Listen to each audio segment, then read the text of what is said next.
کہ احساس نہیں. اگر احساس ہونے لگے پھر شوق بیدار ہوتا ہے, پھر انسان کسی کو کچھ دے کے راضی ہوتا ہے. پھر اس کا حضرت حذیفہ بن یمان رضی اللہ تعالیٰ عنہ فرماتے ہیں, یہ حدیث امام غزالی لائے اور اپنی سند کے ساتھ لائے. حضرت حذیفہ بن یمان رضی اللہ تعالیٰ عنہ فرماتے ہیں, میں نبی پاک صلی اللہ علیہ وسلم کے ساتھ ایک سفر میں تھا, گرمی بڑی شدید تھی. ایک جگہ پہ باغ نظر آیا تو تھوڑا سا سستانے کے لیے سرکار اس باغ کو برکت دینے کے لیے تشریف فرما ہوئے تو سامنے کنواں بھی نظر آیا. تو تبا مبارک چاہی کہ غسل ہی نہ کر لیا جائے. کہتے ہیں حضور سید عالم علیہ السلام کنویں کے قریب چلے گئے غسل فرمانے کے لیے, تو کپڑوں سمیت سرکار غسل فرما رہے تھے. پھر بھی مجھے فرمایا کہ ذرا چادر تان کے نہیں کھڑے ہو جاتے. یہ نا زیادہ شرم والا ہوتا ہے کھلا لباس, اس میں زیادہ احساس ہوتا ہے. یہ گرمیاں آتی ہیں نا تو سمجھدار آدمی بھی خالی بنیان میں گھومنے لگتا ہے, سیاںا بندہ بھی اچھا نہیں لگتا, تہذیب کے مطابق نہیں. ہماری وزاداری جو ہوتی ہے وہ باہر نہیں, گھر کے اندر بھی ضروری ہوتی. بیٹیاں ہیں, بہنیں ہیں گھر کے اندر, بڑا اچھا رویہ انسان کا ہو تاکہ خوبصورتیاں اور خوشبوئیں بکھریں. کپڑوں سمیت غسل فرما رہے ہیں اور حضرت حذیفہ بن یمان کہتے ہیں میں چادر تان کے کھڑا ہو گیا. سرکار تھوڑے سے غسل کے بعد فرمانے لگے, حذیفہ گرمی بڑی تھی, نہانے میں بڑی لذت آ رہی ہے, تو میں تھوڑا اور نہ نہاؤں. تو میں نے کہا حضور میری تو نوکری قبول ہو رہی ہے, میرے لیے تو سعادتیں. کہتے ہیں سرکار نے تھوڑا غسل کیا, اب حضور بس کرنے لگے تو میں نے عرض کی, میں نے کہا یا رسول اللہ میری خواہش ہے کہ تھوڑا اور غسل فرمائیں. سرکار نے تھوڑا اور غسل کیا. میں نے کہا حضور اور کریں. کچھ دیر حضور غسل کرتے رہے. تکمیل غسل پر میں بڑا راضی تھا, کلیجہ بڑا ٹھنڈا تھا کہ آج میری خدمت قبول ہوئی, آج میرے حصے میں یہ سعادت آئی. کہتے ہیں جب میں فارغ ہوا نا تو حضور فرمانے لگے چل اب تو بھی غسل کر, تو بھی غسل کر اب. تو میں غسل کرنے لگا تو فرمایا ادھر دیکھنا میری طرف. یہ ہمارے ہاں نا کچھ لوگ بن کے بیٹھ گئے اور انہوں نے سمجھا کہ شاید چونکہ میں لیڈر ہوں, شاید میں سربراہ ہوں اور باقیوں پر لاگو ہے کہ میری گاڑی کے پیچھے دوڑیں اور میرے نعرے لگائیں. دیکھو جب انسان انسانوں کے اندر احساس پیدا کرنے کی طرف دیکھے گا تو سب سے پہلے میرے محبوب کی زندگی سے درس حاصل کرے گا. سرور کائنات صلی اللہ علیہ وسلم نے کہا غسل کرو. کہتے میں غسل کرنے لگا تو محبوب فرمانے لگے چادر مجھے دو, میں تان کے کھڑا ہوتا ہوں. کہتے ہیں میرے تو پیروں تلے زمین نکل گئی. میں نے کہا یا رسول اللہ صلی اللہ علیہ وسلم مہربانی فرمائیں آپ یہ نہ کریں. تو حضور نے فرمایا تو نے کیا ہے نا تو میں کیوں نہ کروں. کہتے ہیں اب حضور نے حکم دیا تو میں نے چادر سرکار کو پیش کر دی. حضور تان کے کھڑے ہو گئے تو میں جلدی سے غسل کر کے فارغ ہو گیا. میں نے کہا حضور نہا لیا ہے. فرمایا حذیفہ مجھے گرمی لگ رہی تھی تو تمہیں بھی لگ رہی ہوگی نا, صحیح کر کے غسل کرو. کہتے ہیں میں غسل کر چکا, یارو ذرا اس کی لذت تو محسوس کر لوں. کوئی حرج نہیں یار, اگر کوئی کام ہمیں کبھی اپنے ہاتھ سے کرنا پڑ جائے کوئی مسئلہ نہیں. اگر آسمانوں پہ چلو گے تو زمین والوں سے پیار نہیں بڑھے گا, اور اگر زمین والوں کے بیچ رہو گے پیار کرو گے تو محبتیں بڑھیں گی. حضرت حذیفہ بن یمان کہتے ہیں کہ میں پھر تھوڑی دیر غسل کے بعد عرض کی حضور کر لیا غسل. تو کہتے ہیں اور سرکار نے میری طرف غور سے دیکھ کر فرمایا حذیفہ دو حرفی بات ہے, جتنی دیر میں نے غسل کیا تم بھی اتنی دیر ہی کرو گے, اور کرو گے تو بات ختم ہوگی ورنہ یہ بات ختم نہیں ہوگی. حضرت حذیفہ بن یمان فرماتے ہیں میں نہا بھی رہا تھا اور مدینے والے رسول پہ درود و سلام بھی پیش کر رہا تھا. دیکھو اگر یہ شدت آئے نا, دیکھیں میں اکثر دوستوں سے کہا کرتا ہوں کہ میرے جیسے آدمی کو نا بن جاتی ہے عادت سٹیج پہ بیٹھنے کی. آپ یقین کریں بن گئی ہے, مثال نہیں دے رہا, صحیح کہہ رہا ہوں. اب کئی دفعہ ایسے ہوتا ہے کہ بہت ساری محافل میں نا چاہیے نا بندہ پیچھے بیٹھ جائے, لیکن وہ ایسی جو نجی جو اساتذہ کی ہیں, جو بزرگوں کی ہیں, جن میں بڑے بیٹھے, ان میں بھی کئی دفعہ شک ہونے لگتا ہے کہ آگے ہی جانا ہے, حالانکہ نہیں جانا. اور کئی ایسے چودھری صاحب, پیر صاحب, صوفی صاحب ہوتے ہیں جو گردن اٹھا اٹھا کے نقیب محفل کو دکھاتے ہیں کہ میں آ گیا ہوں, کر لے اعلان کسی طریقے سے. پھر آپ تنگ ہوتے ہیں. پھر دیکھیں نا اس محفل کا بھلا مہمان خصوصی میں تو نہیں, اس میں محفل کے تو مہمان خصوصی وہ ہیں جنہوں نے یہاں جھاڑو دیا ہے, جنہوں نے لوگوں کو دعوت دی ہے, اور جو بیٹھ کے دائیں بائیں دیکھ کے بڑے راضی ہو رہے ہیں دل ہی دل میں کہ دیکھا ہماری محفل کتنی کامیاب ہوئی. ذوق پیدا ہو رہا ہے، شوق پیدا ہو رہا ہے۔ ہم اگر احساس کرنے لگیں، تھوڑا سا بیچ رہنے لگیں لوگوں کے، حسن پیدا ہوگا، پیار بڑھے گا، بھائی کے ساتھ رشتہ مضبوط ہوگا، دوستوں کے ساتھ تعلق مضبوط ہوگا۔ یہ جو ملازم چھوڑ کے چلا جاتا ہے نا، اس کو 5,000 زیادہ ملتا تو نکل جاتا ہے، اس کی وجہ یہ تھی کہ آپ کا اس کے ساتھ رشتہ مضبوط نہیں تھا۔ اگر تعلق مضبوط ہو جائے، مولا علی شیر خدا، مولا کائنات حضرت مولا علی شیر خدا کرم اللہ تعالی وجہ الکریم کا خادم کہتا ہے مجھے ایک دن فرمانے لگے، یعنی خادم کو، غلام کو فرمانے لگے، یار کپڑے تیرے بھی پرانے ہو گئے ہیں تو میرے بھی ہو گئے، چل خریداری کرنے نہ چلیں۔ کہتے مجھے لے گئے بازار اور 2 جوڑے حضرت علی نے خریدے، ایک خاصا مہنگا تھا، ایک سستا تھا۔ میں سمجھ گیا کہ مہنگا آقا کا ہے اور سستا غلام کا ہے۔ کہتے ہیں وہ تھیلے میں ڈالے، اٹھانے میں نے وہ اٹھائے اور میں چلنے لگا۔ کہتے ہیں جب وہ چوک آیا نا جہاں سے مولا کائنات شیر خدا کرم اللہ تعالی وجہ الکریم نے اپنے حجرہ نور میں جانا تھا اور میں نے اپنے گھر میں جانا تھا، تو حضرت مولا علی شیر خدا فرمانے لگے لا بھی بیٹا میرے والا سوٹ مجھے دے دے۔ تو بالکل طے شدہ بات تھی، میں نے وہ مہنگا جوڑا نکالا اور حضرت علی کی طرف بڑھایا، تو حضرت علی فرمانے لگے یہ تو نہیں میرا تو وہ دوسرا ہے۔ تو وہ شخص کہتا ہے میں نے ایک فلسفہ بیان کیا، میں نے ایک علت بیان کی، ایک لاجک بیان کی۔ میں نے کہا حضور یہ آپ رکھیں اور یہ جو سستا ہے یہ میں رکھتا ہوں۔ فرمایا وجہ؟ کہنے لگا حضور وجہ بڑی سادی سی ہے، ایک پورا فلسفہ اس کے پیچھے، اور فلسفہ یہ ہے کہ آپ آقا ہیں اور میں غلام ہوں، تو آقا مہنگا پہنے اور غلام سستا پہنے۔ تو حضرت علی وہ والے عالم ہیں جن کو علم بھی مدینے والے رسول نے عطا فرمایا ہے۔ تو آپ حکم بھی کر سکتے تھے کہ نہیں تو لا میں نے وہی پہننا ہے، حکم بھی کر سکتے تھے، لیکن اس نے دلیل دی تھی نا، تو پہلے اس کی دلیل کو توڑنا ضروری تھا۔ حضرت علی کہنے لگے فلسفہ ہی تو نے بیان کرنا ہے تو اپنے والا نہ کر، تو میرے والا کر۔ اس نے کہا حضور کیا مانا؟ آپ فرمانے لگے تو کہہ رہا ہے کہ مہنگا جوڑا میں پہنوں گا اور سستا جو ہے وہ تو پہنے گا۔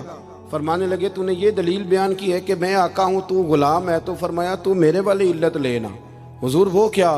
آپ فرمانے لگے تو پہن مہنگا اور میں پہنتا ہوں سستا، دلیل یہ ہے کہ تو جوان ہے اور میں بوڑھا ہوں، تو جوانوں کو پہننے چاہیے مہنگے کپڑے، بوڑھوں کا تو سستوں سے بھی گزارا ہو جاتا ہے۔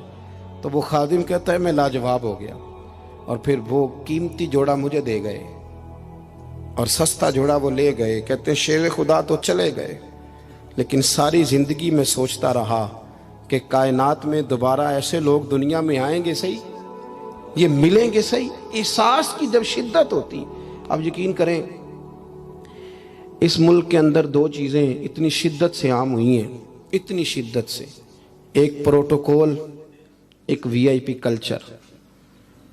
ان دونوں چیزوں نے بہت سارے لوگوں کو پیچھے کر دیا۔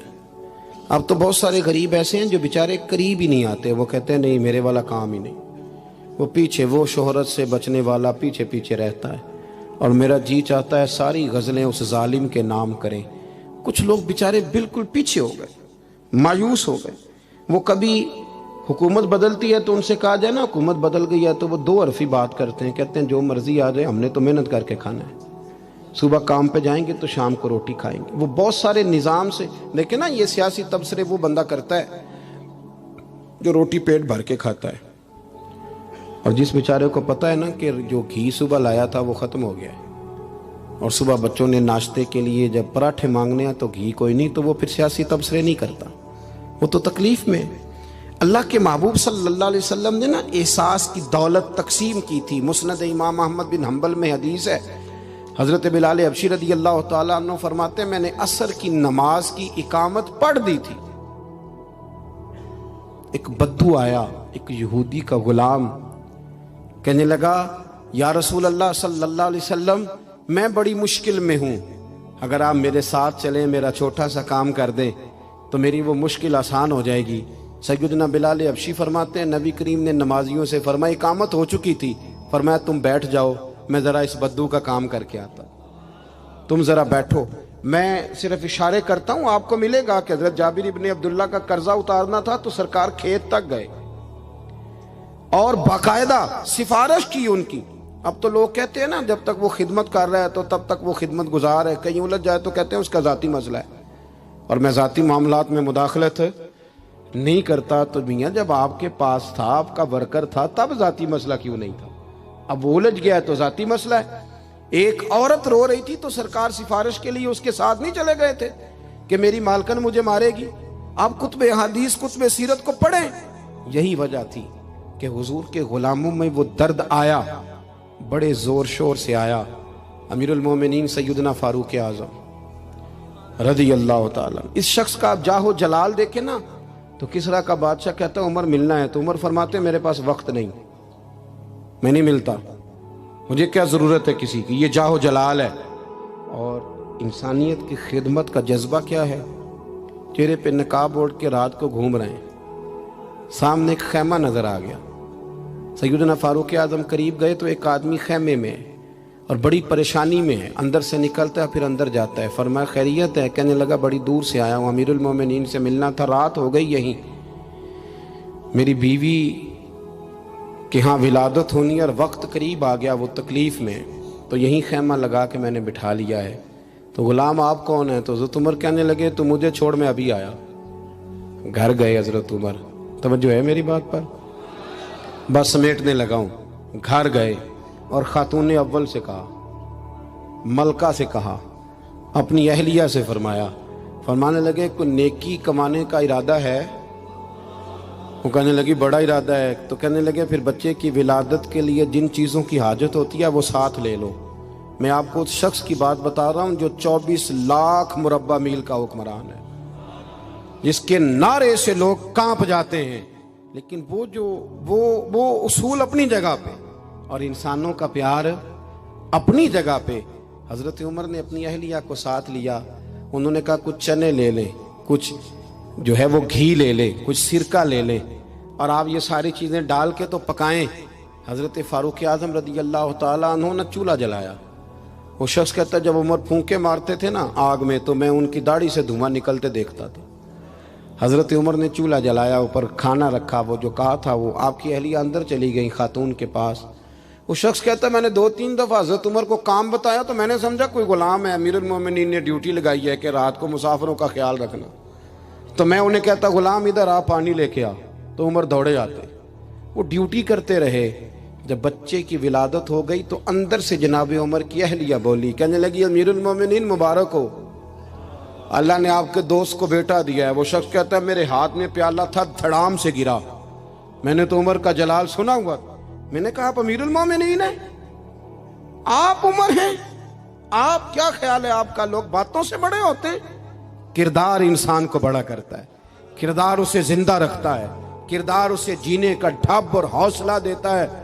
حضرت فاروق اعظم سے کہنے لگے آپ عمر ہیں؟ جناب فاروق اعظم کہنے لگے ہاں میں عمر ہوں، تمہیں ضرورت کی ساری چیزیں میں نے دے دی ہیں، باقی صبح آنا اور جس کام تم آئے ہو وہ بھی کیا جائے گا۔ اس نے پیر پکڑ لیے، امیر المومنین مجھ سے غلطی ہو گئی۔ فرمایا اٹھ میرے سینے سے لگ، تجھ سے غلطی نہیں ہوئی، تیری وجہ سے اللہ نے مجھے نیکی کمانے کی توفیق عطا کر دی ہے۔ اپنی زندگی میں 3-4 چیزوں کا خاص خیال کریں، عقائد مضبوط رکھیں۔ ہمارے اندر کوئی آ جاتی ہیں نا کمزوریاں، انسان ہیں، ان کو دور کرنے کے لیے احساس پیدا کریں۔ تیسری بات یہ کہ ایک دوسرے کا دیکھیں نا، اگر میرا نالائق بچہ نہیں پڑھتا تو سارے پیسے اس پر خرچ کرنے کی کیا ضرورت ہے؟ میری بہن کا بچہ جو لائق ہے تو اس پر کیوں نہ پیسے خرچ کر دیے جائیں، ایک لائق آدمی تیار کر لیا جائے۔ احساس پیدا کریں گے، تھوڑا تھوڑا آگے بڑھیں گے تو آپ دیکھیں گے معاشرے کے اندر کس تیزی کے ساتھ لوگوں کے مسائل میں کمی آتی ہے اور خیر تقسیم ہوتی ہے۔ میں دعا کرتا ہوں جو میں نے کہا میرا مالک اسے قبول فرمائے۔ گفتگو کے دوران عمدن سہون جہاں بھول گئے اللہ ہم سے درگزر فرمائے۔ مسلسل سفر کرتے رہتے ہیں تو پھر یہ ہے کہ سفر ہی چلتا رہتا ہے۔ صبح 11 بجے کے نکلے ہوئے، اللہ تعالیٰ آپ کو جزائے خیر دے۔ جب آپ ملنے کے لیے آتے ہیں تو کئی دفعہ وہ اتنی شدت ہو جاتی ہے کہ بعض لوگوں کو تکلیف پہنچتی ہے۔ اسی پر انشاءاللہ اجازت لیں گے، اللہ نے موقع دیا پھر ملاقات ہوگی۔ آخر دعوانا ان الحمدللہ رب العالمین۔ اللہم صلی علی سیدنا مولانا محمد معدن الجود والکرم وآلہ وبارک وسلم۔ ربنا آتنا فی الدنیا حسنۃ وفی الآخرۃ حسنۃ وقنا عذاب النار۔ مالک جن دوستوں نے اتنا خوبصورت اہتمام کیا ان کی کوشش کو قبول فرما، ہم جتنے یہاں حاضر ہوئے ہیں ہماری حاضری کو مستجاب فرما۔ اے مالک کریم امت مسلمہ کے حق میں رحمت والے فیصلے فرما۔ اللہ برما کے مجبوروں کی مدد فرما، کشمیر اور فلسطین کے مظلوموں کی مدد فرما۔ مالک کریم پاکستان کو نظام مصطفیٰ صلی اللہ علیہ وسلم کا بنا۔ اے اللہ ہمارے گناہوں کو معاف فرما، ہماری غلطیوں سے درگزر فرما، علم نافع عمل صالح کی توفیق عطا فرما، مسجد کا پیار عطا فرما، قرآن پاک سے محبت عطا فرما، دروازہ رسول صلی اللہ علیہ وسلم کی سچی گدائی اور غلامی نصیب فرما۔ مالک ہمارے بیماروں کو شفا دے دے، مقروضوں کو بارے قرض سے رہائی عطا فرما دے، جو تنگ دست ہیں انہیں وسعت رزق دے دے، بے اولادوں کو اولاد صالح عطا فرما۔ مالک کریم جو لوگ دنیا سے چلے گئے ان کی کامل مغفرت فرما، ہم جو موجود ہیں ہمیں توبہ کی توفیق عطا فرما، ہم سب کا خاتمہ بالخیر بالایمان فرما۔ اللہم انا نسألک العفو والعافیۃ فی الدین والدنیا والآخرہ۔ اور اگر آپ نے ابھی تک ہمارا چینل سبسکرائب نہیں کیا تو فوراً سبسکرائب کیجئے، ساتھ ہی بیل آئیکن پر کلک کریں تاکہ مزید آنے والی ویڈیو ہیں وہ آپ کو وقت پر ملتی رہیں۔ اللہ حافظ۔ کہ احساس نہیں، اگر